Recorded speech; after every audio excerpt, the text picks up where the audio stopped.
ప్రవీణ్ గారు 7 years తర్వాత cinema అంటే మ్యాక్సిమం హీరోలు స్కిప్ చేయడానికి చూస్తారు ప్రమోషన్స్కి. అవునా సార్? సారీ సార్, తెలియదు. చాలా మంది 90% స్కిప్ చేయడానికి చూస్తారు, తర్వాత చూద్దాం భయ్య ఖాళీ లేదు వేరే షూట్లో ఉన్నారని.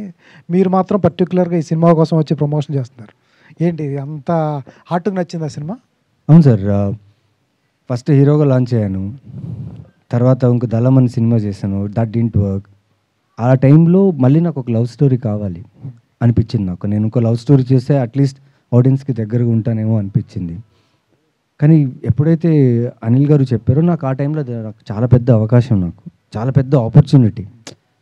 దో హిస్ ఫస్ట్ ఫిలిం, కొత్త ప్రొడ్యూసర్, కొత్త డైరెక్టర్ ఉన్న మంచి కథ, నేను లీడ్గా చేసే ఒక సినిమా నాకు కావాలి. ఆ టైంలో దొరికింది. ఎంతో హానెస్ట్గా, ఎంతో ప్రేమగా ఇష్టపడి చేసిన సినిమా. అది ఎప్పుడు చేసినా సార్ అది హార్ట్లో ఉంటుంది. అండ్ మీరు నమ్మరు, ప్రతిరోజు ఈ సినిమాకి సంబంధించిన పాట వింటూనే ఉంటాను నేను, ఎందుకంటే ఈ సినిమా మీద అంత ఇష్టం. ఏ రోజున ఒక్కరోజు this film will come out and it will reach audience అని నా ఫీలింగ్. సో నాకు తెలిసి మేమందరూ టీం కలిసి ఒక ఎలాంటి ఫిల్టర్ లేకుండా చేసాం ఈ సినిమాని. ఆ హానెస్టీయే ఇక్కడ దాకా తీసుకొచ్చి ఇప్పుడు రిలీజ్ అవుతుందని నాకు అనిపిస్తుంది సార్.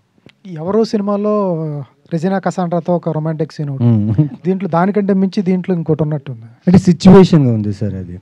అంటే ఇప్పుడు మీరు సాంగ్ చూశారు, సాంగ్ ముందు స్టార్ట్ అయింది అదే అండి 28. మీరు జస్ట్ ఒక హింట్ అనుకోండి ఆ సాంగ్లో, మీకు ఆ 28 degreesకి సంబంధించిన ఆ మూడ్ అది.